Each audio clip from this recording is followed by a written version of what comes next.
సర్వోత్తమైన మార్గము అను ఈ TV programme చూస్తున్న ప్రియమైన దేవుని పిల్లలందరికీ నా శుభాభివందనాలు చెల్లిస్తున్నాను.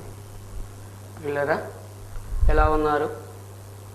మరి ఈ మాటలు ఈ లెసన్స్తో కూడిన పాఠాలు మీరు వింటున్నప్పుడు మరి మీకు సందేహాలు కలిగిన ఎడల మీరు మాకు ఫోన్ కాల్ చేసి మాతో మాట్లాడమని ప్రేమపూర్వకంగా మిమ్మల్ని ప్రాధేయపడుతున్నాను.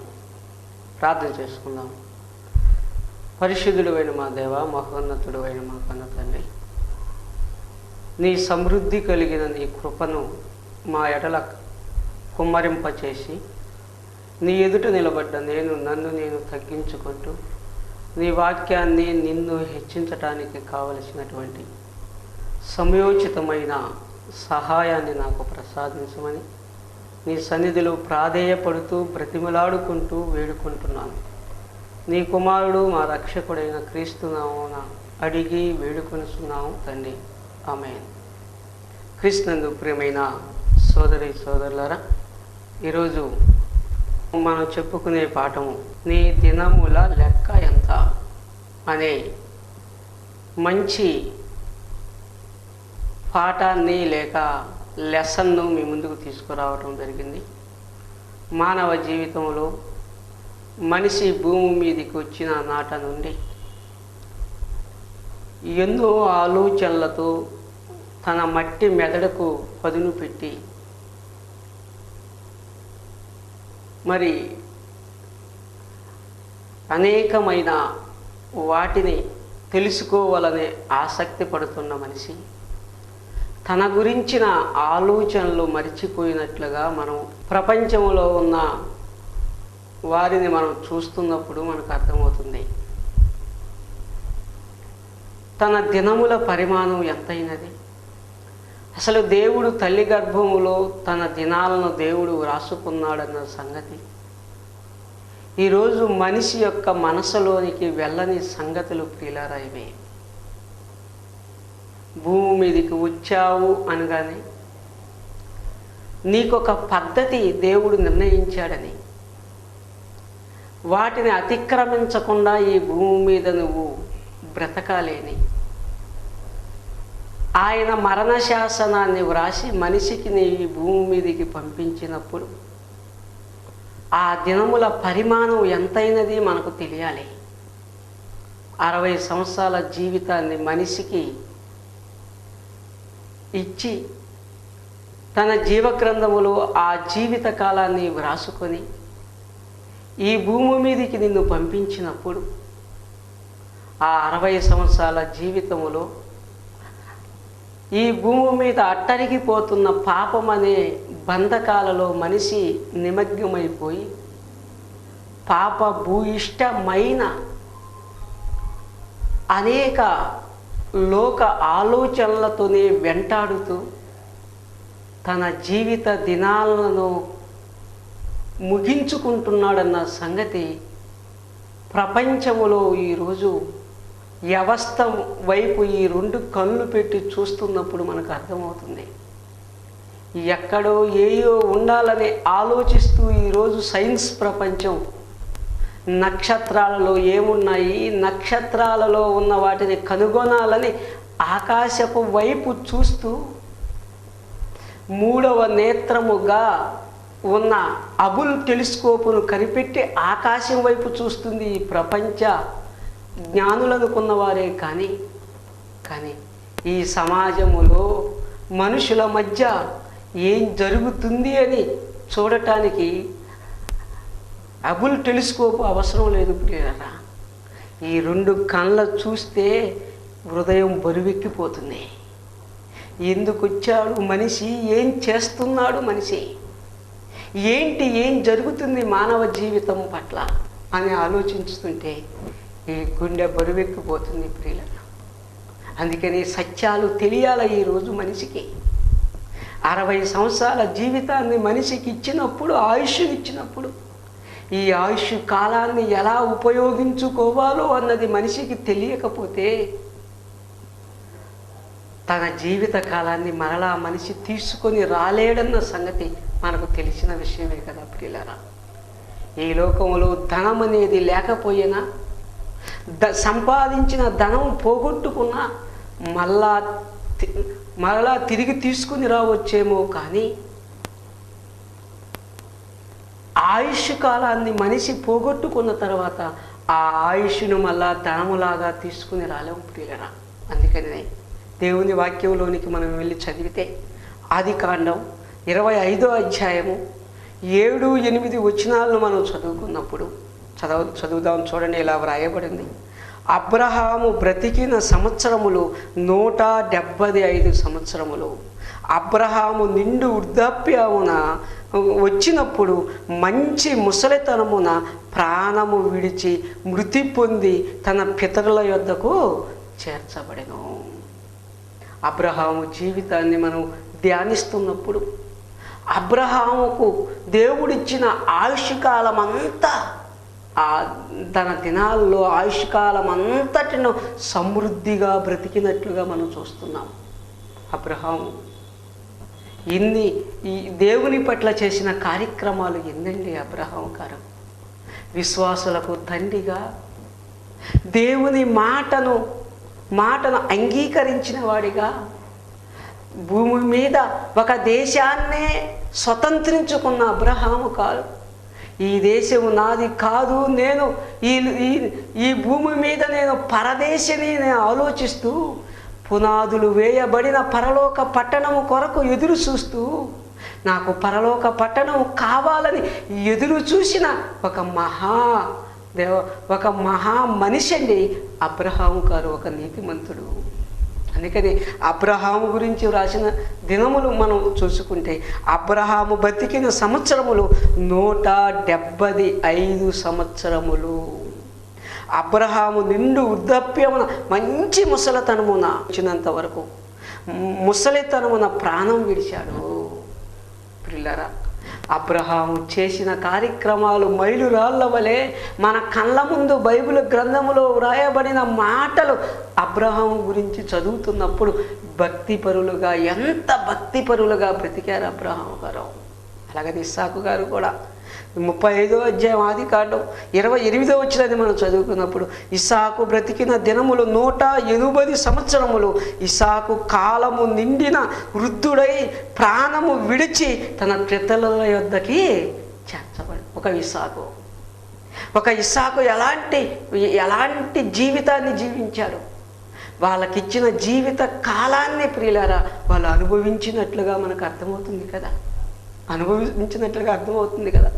అందుకనే దేవుడు కూడా వ్రాసిన మాటలు మనం చదువుకున్నప్పుడు యోబు గ్రంథం 5వ అధ్యాయం 26వ వచనం మనం చదివినప్పుడు, వాటి కాలమందు ధాన్యపు పనలు ఇల్లు చేరునట్లు పూర్ణ వయసు గలవాడవై నీవు సమాధికి చేరేదవు అంటున్నాడు. యోబు గారు అంటున్నారు ఈ మాట. ఎగ్జాంపుల్ తీసుకున్నాడు. ఒక వ్యవసాయ రంగంలో మరి ఒక రైతు పొలములో విత్తనాలు చల్లిన తర్వాత 3 నెలలు 4 నెలలనే ఒక టైం ఉంటుంది. 4, 5, 6 నెలల తర్వాత మరి ఎలా ధాన్యపు పనలు ఇల్లు చేరతాయో, భూమి మీదకి వచ్చిన మనిషిని దేవుడు నాటుకున్న ఈ మనిషి అభివృద్ధి పొందిన తరువాత ఒక మంచి విత్తనము పనలు కాసినట్లుగా భూమి మీద మనం పనలు అనుభవించాలి. మన జీవిత దినాలు, మన జీవిత కాలాన్ని మనం ఆలోచించుకుంటే ప్రియరా, అబ్రహాము గారి జీవితకాలం, ఇస్సాకు గారి జీవితకాలం, వారు బ్రతికిన విధానాన్ని ఆలోచించుకుంటే దేవుడి ఇష్టాన్ని నెరవేర్చిన వారిగా వారు ఉన్నారు. ఇంకా ఒక మోషే గారు చూడండి, కీర్తన గ్రంథం 90వ అధ్యాయం 12వ వచనాన్ని మనం చదువుకున్నప్పుడు, మాకు జ్ఞాన హృదయము కలుగ చేయము, మా దినములు లెక్కించుటకు మాకు నేర్పించుము. ఒక మోషే గారు కీర్తన గ్రంథం 90వ అధ్యాయం 12వ వచనంలో ఆయన చేస్తున్న ప్రార్థన చూడండి, మా దినాలు మేము లెక్క పెట్టుకోవాలి ప్రభువా. ధనము లెక్క పెట్టుకోవడం తెలుసు ఈ ప్రపంచ ఈ యొక్క వ్యవస్థకే, కాదండి, నీ దినాలు లెక్క పెట్టుకోవాలి. ప్రియమైన దేవుని పిల్లలరా, దినాలు లెక్క పెట్టుకున్నప్పుడు నీ దినములు ఎన్ని తరిగిపోతున్నాయో, ఆ దినాలలో నువ్వు చేయవలసిన పని ఏంటో నీకు తెలియకపోతే తెలియకపోతే దినాలను ముగించుకున్న తరువాత మరలా నీకు దినములు రావాలన్నా రావు ప్రియులరా, రావు. అందుకని దేవునికి ఇష్టలుగా ఉన్నవారు తనకిచ్చిన దినాలన్నీ పూర్ణముగా సంపూర్ణముగా బ్రతికారు, తన జీవితాన్ని ముగించుకున్నారు, పరలోకం అనే లోకానికి ప్రయాణం చేసి వెళ్ళినట్లుగా మనం చూస్తున్నాం కదా. అలాగానే రెండో క్యారెక్టర్ కలిగిన వారు ఎవరో తెలుసా? దేవుడు మనిషికి 60 సంవత్సరాల జీవితాన్ని మనిషికి ఇచ్చినప్పుడు మనిషి ఆ 60 సంవత్సరాల జీవితంలో దేవునికి ఇష్టలుగా లేక, దేవుడంటే ఇష్టం లేక, దేవుని ఆలోచనలకు పెడచెవి పెట్టిన వారిగా రెండవ కేటగిరీలోనికి వెళ్ళినప్పుడు మనుషులను చూస్తున్నాం. చూడండి, అదే ప్రసంగి గ్రంథం 7వ అధ్యాయము 17వ వచనాన్ని మనం ఆలోచించుకున్నప్పుడు, అధికముగా దుర్మార్గపు పనులు చేయకము, బుద్ధిహీనముగా తిరగవద్దు, నీ కాలమునకు ముందుగా నీ వేళ చనిపోదువు. అధికముగా దుర్మార్గపు పనులు రాశాడు. అధికముగా భూమి మీదకి వచ్చిన తర్వాత నీకు ఒక గిట్టుంది. ఎంతవరకు నువ్వు ఈ లోకాన్ని ఆశించాలో, ఎంతవరకు నువ్వు నడవాలని నీకు ఒక గీటు ఉంది. ఈ గీటు దాటి అధికముగా ఈరోజు సమాజంలో చూడండి, సమాజ పరిస్థితి చూడండి ప్రియులారా. ఈరోజు పరిస్థితి ఆలోచిస్తుంటే అధికముగా దుర్మార్గపు పనులు, సమాజానికి ఉపయోగపడని నీ ఆలోచనలో, కుటుంబానికి పనికిరాని నీ జీవితం, సమాజానికే పనికిరానప్పుడు, కుటుంబానికే పనికిరానప్పుడు దేవునికి ఎలా పనికొస్తున్నావు? నువ్వు దేవునికే పనికిరాని వానిగా ఉండిపోయావయ్యా. నువ్వు ఈరోజు నీ దినములు వ్యర్థంగా పాడు చేసుకుంటున్నావు. అధికముగా దుర్మార్గపు పనులు. ప్రభుత్వాల మీద తిరుగుబాటు చేసినా పర్వాలేదేమో కానీ ప్రియులారా, ప్రభువు మీద తిరుగుబాటు చెయ్యకూడదయ్యా. ప్రభువు మీద తిరుగుబాటు నువ్వు చెయ్యకూడదు. దేవుడు ఎవడు, ఆయన ఎక్కడున్నాడు, ఆయన నాకెందుకు అనే వ్యతిరేక స్వభావం కలిగిన మాటలు నీలో ఉండకూడదు. ఈరోజు ప్రపంచమంతా ఇలాంటి పరిస్థితుల్లోకి వెళ్ళిపోతుంది కదయ్యా. ఏం చేస్తున్నాడో తెలియక, ఎక్కడికి వెళుతున్నాడో తెలియక ఈరోజు మనిషి గమ్యము ఎరుగని వాడిగా వెళ్ళిపోతున్నప్పుడు, ఈరోజు పరిస్థితి మనుషులను చూస్తున్నప్పుడు ఆవేదనతో నిండిపోతున్నాము కదా మన మనస్సులో. ఒకప్పుడు లోతు ఆవేదనతో సొదొమను చూసినప్పుడు ఆవేదన పడ్డాడు. ఈరోజు అదే పరిస్థితుల్లో సమాజాన్ని ఈ 2 కళ్ళతో చూస్తున్నప్పుడు ప్రియులారా, ఈ సమాజం ఎటు వెళుతుందో అర్థం కావటం లేదు కదా. దేవుడు నీకు ఇచ్చిన జీవిత కాలాన్ని నువ్వు ఎలా ఉపయోగించుకుంటున్నావు? అందుకని దేవుడు చెబుతున్నాడు, లోకా సువార్తలో మనం చదువుకున్నప్పుడు, లోకా సువార్త 13వ అధ్యాయము 7వ వచనాన్ని మనం చదువుకున్నప్పుడు ఆయన చెబుతున్నాడు, ఒక ద్రాక్ష తోటలో అంజూరపు చెట్టు ఒకటి నాటబడింది. ఆ చెట్టు దగ్గరికి నేను వచ్చాను, చూస్తున్నాను. కానీ ఆకలి అయినప్పుడు ఆ చెట్టు దగ్గరికి నేను వచ్చినప్పుడు ఆ చెట్టు దగ్గర ఆకులు తప్ప ఆ చెట్టు కాయలు కాయటం లేదన్నప్పుడు ఆ చెట్టు గురించి రాసిన మాట ఏందో తెలుసా ప్రియులారా? రాసిన మాట ఏందో తెలుసా? చూడండి, ఇదిగో 3 ఏళ్ల నుండి నేను ఈ అంజూరపు చెట్టు పండ్లను వెతుకవచ్చుచున్నాను, కానీ ఏమీ దొరకలేదు. దీనిని నరికివేయము, దీని వలన ఈ భూమి ఎలా వ్యర్థమైపోవాలి. ఈ చెట్టును చూస్తున్నానంటున్నాడు. దేవుడు చెట్ల గురించి చెప్పలేదు ప్రియులరా, నీ గురించే చెబుతున్నాడు. చెట్టు ఒక సూర్యరశ్మి తీసుకుంటుంది, ఒక గాలి తీసుకుంటుంది, ఒక భూమి మీద మొలుస్తుంది. కానీ చెట్టు సారం తీసుకుంటుందని నువ్వు అనుకుంటున్నప్పుడు, చెట్టు తీసుకునే సారము కన్నా నువ్వు తీసుకునే ఈ ప్రకృతిలో ఉన్న సారము చెట్టు కన్నా నువ్వు ఎక్కువ తీసుకుంటున్నావయ్యా. నువ్వు చెట్టు కన్నా నువ్వు ఎక్కువ తీసుకుంటున్నావు తెలుసా? నీకు ఆలోచించావా? నీవు బ్రతికే జీవిత కాలములో సూర్యుడు బగబగా మండుతున్న ఈ సూర్యరశ్మి ఎంత తీసుకుంటున్నావో ఎప్పుడైనా ఆలోచించావా? నీవు ఎప్పుడైనా భూమిలో పండుతున్న పంటంతా ఈరోజు మనిషికే కదండి. సముద్రాలలో ఉన్న మత్స్యాలన్నీ ఈరోజు మనిషికే కదండి. ఆకాశ పక్షులు, అడవిలో ఉన్న మృగములు, జలచరాలు ఈరోజు ఏవి చూసినా మనిషి ఆకలి తీర్చడానికి ఈ సృష్టిలో దేవుడు కలిగించాడన్న సంగతి నువ్వు మర్చిపోయావా? నీకిచ్చిన జీవిత దినాలు ఒక పక్క అయితే, ఆ జీవిత దినాలలో నీకు ఆకలైతే ఆహారము, నీకు దప్పికైతే నీటిని, నీవు బ్రతకటానికి సూర్యరశ్మిని, ఈ భూమి మీద ప్రకృతిని నీకు కలిగించి నీ పాదాల దగ్గర పెట్టిన ఆ కన్న తండ్రి మనస్సును ఎరగకుండా ఉండిపోయావా నువ్వు? ఆ కన్న తండ్రి మనస్సు ఎరగలేదా? అందుకే అంటున్నాడు, 3 ఏళ్ల నుండి నేను దీన్ని చూస్తున్నాను, ఆకులు తప్ప కాయలు లేదు. దేవుని మాటలు వింటున్న నీలో చలనం ఎందుకు రావటం లేదు? నిజమైన మాటలు వింటున్న నీకు ఎందుకు దేవుని కొరకు బ్రతకాలని నీకు ఎందుకు ఆలోచన రాలేదు? వింటున్నావు, విన్న తర్వాత దాన్ని మర్చిపోతున్నావే తప్ప విన్న మాటలు హృదయంలోనికి చేర్చుకుంటున్నావా? విన్న మాటలు హృదయంలో నింపుకుంటున్నావా ప్రియులా? అలా నింపుకోవాలి. ఎందుకో తెలుసా? ఎందుకు నువ్వు నింపుకోవాలి తెలుసా? నీ జీవితంలో నువ్వు 60 సంవత్సరాల జీవితంలో నువ్వు బ్రతకాలి అంటే, భూమి నుంచి వచ్చే పంట పండుతున్న ఈ పంట నీ జీవిత కాలములో ఎన్ని బస్తాల వడ్లు తిన్నావో ఎప్పుడైనా ఆలోచించావా? ఎంత కోడి మాంసాన్ని తిన్నావో ఆలోచించావా? ఎంత మేక మాంసాన్ని తిన్నావో ఆలోచించావా? ఎంత గాలిని అనుభవించావో ఆలోచించావా? ఎన్ని చెరువుల నీళ్లు తాగావో ఆలోచించావా? ఇవి నీవు తయారు చేసుకున్నవి కాదయ్యా. ఇవి నీ తండ్రి, నా తండ్రి అయిన దేవుడు నీకు కావాలని భిక్షగా ఈ భూమి మీద మనకు వేసాడయ్యా ఆయన. ఇది తింటూ, ఇవి త్రాగుతూ, ఈ భూమి మీద బ్రతుకుతూ ఆయన కొరకు ఫలాలను ఫలించేవారిగా మనం ఉండాలనే కదా నీకు జీవిత దినాలను ఇచ్చి ఈ భూమి మీదకి పంపించింది. ఇన్ని ఇచ్చిన దేవుణ్ణి మరిచిపోవటం ధర్మం అంటారా? ఆలోచించండి. ఇన్ని ఇచ్చిన దేవుణ్ణి మరిచిపోవటం ధర్మం కాదు ప్రియులరా. ఈరోజు క్రైస్తవం ఎటు వెళ్ళిపోతుందో ఆలోచించావా? దేవుడు చేసిన మేలులు మేలులు మేలులు అనుకుంటూ ఈరోజు సాక్ష్యాలుగా, స్వస్థతలుగా ఈరోజు మనిషి ఈరోజు క్రైస్తవుడుగా మారిన తర్వాత మనుషులను మబ్బి పెడుతున్నాడు. ఏదో లోకములో లాభం సంపాదించాలన్న ఆలోచనతోనే మనుషుల మనోనేత్రాలు మూస్తున్నారు. ఈరోజు మనిషిని గుడ్డితనముగా మార్చేస్తున్నారు.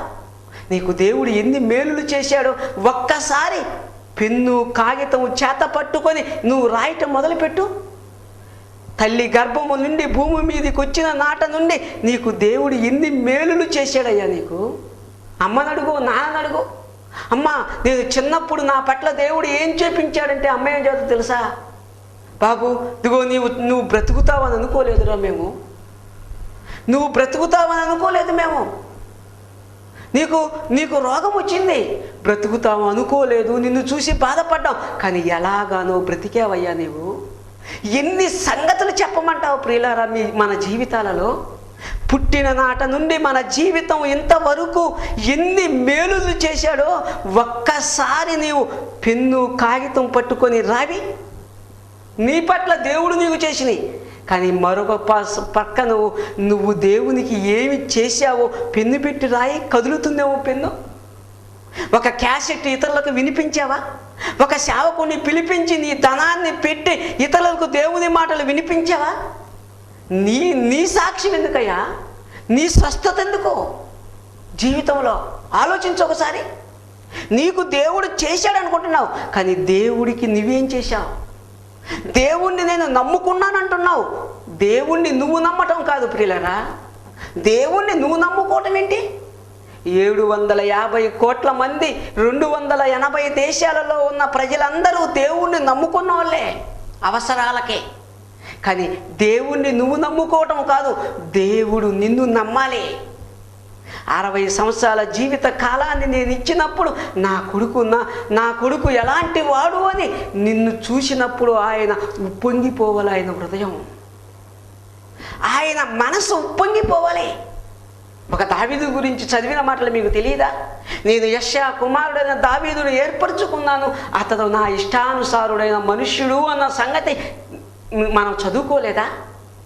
ఒక దావీదు సంగతి ఇన్ని సంగతులు చదువుతున్నా, ఇన్ని సంగతులు ఆలోచిస్తున్నా, ఏంటి ఈరోజు నీ బ్రతుకు, మన బ్రతుకు ఇలా మారిపోవటానికి కారణం ఎవరో తెలుసా నీకు?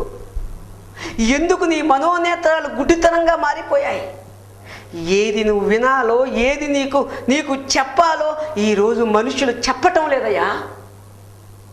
ఈరోజు మనుషులు చెప్పటం లేదు.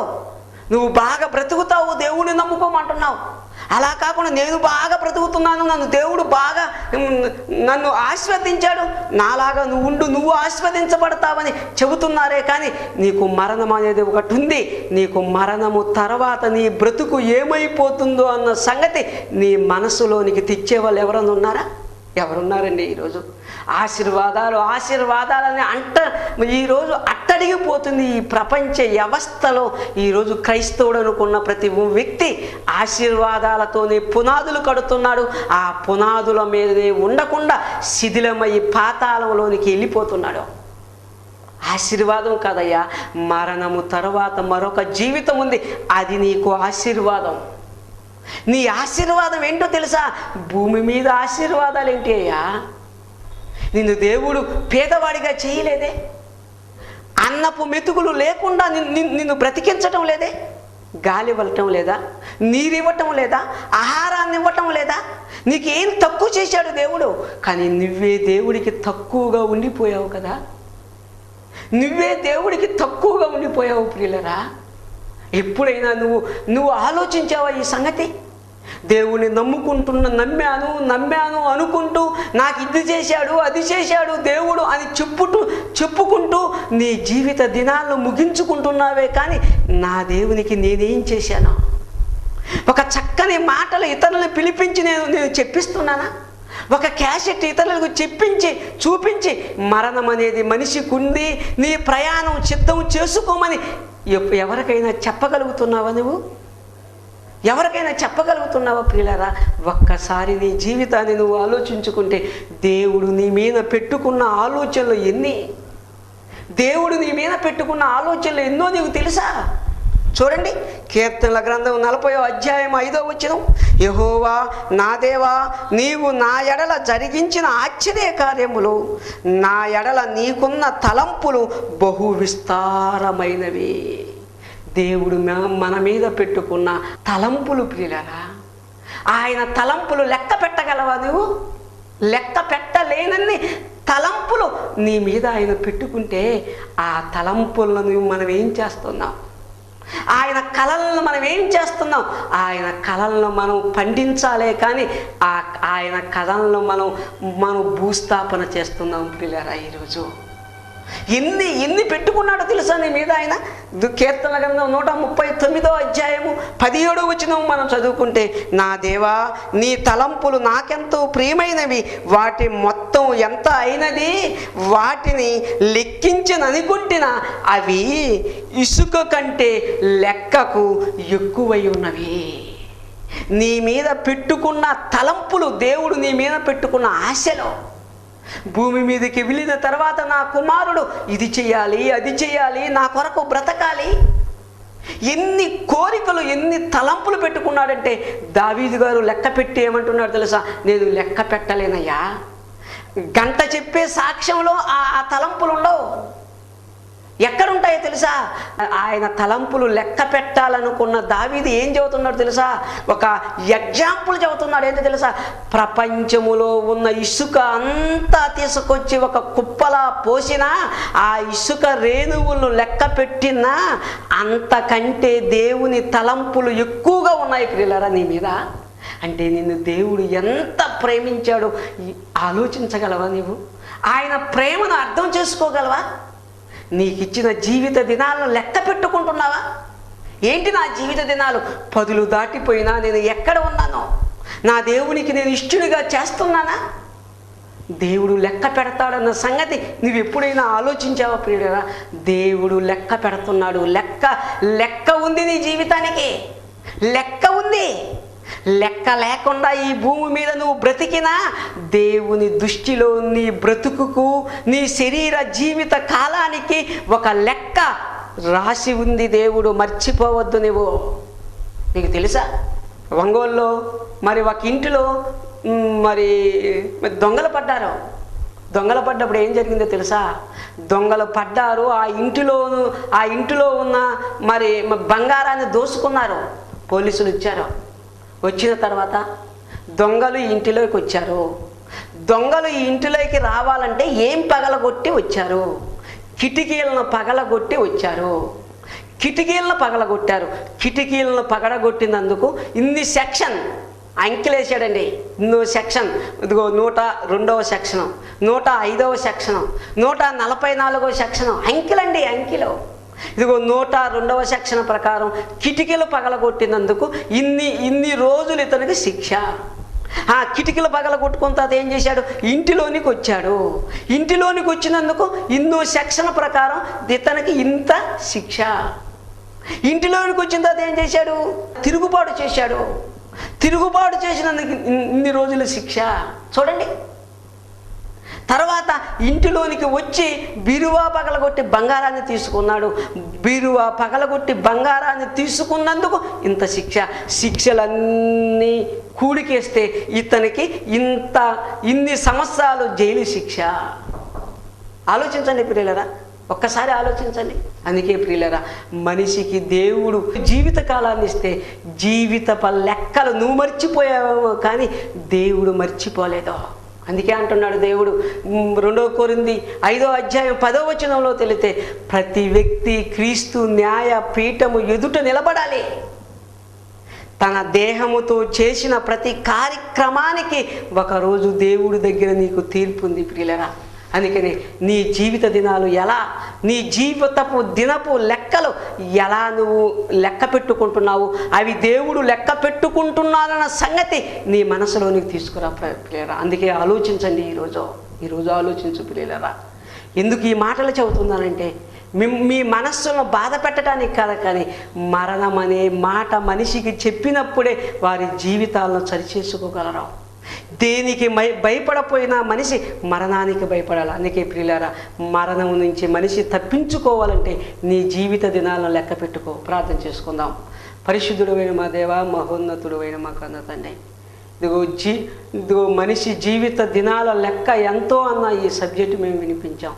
ఈ మాటలు విన్న నీ పిల్లలు దీవింపబడినట్లుగా నీ వాక్యాన్ని, సత్యాన్ని గ్రహించి మేలుకొనగలిగినట్లుగా కృప చూపించమని క్రీస్తు నామమున అడిగి వేడుకొనుచున్నాము తండ్రి.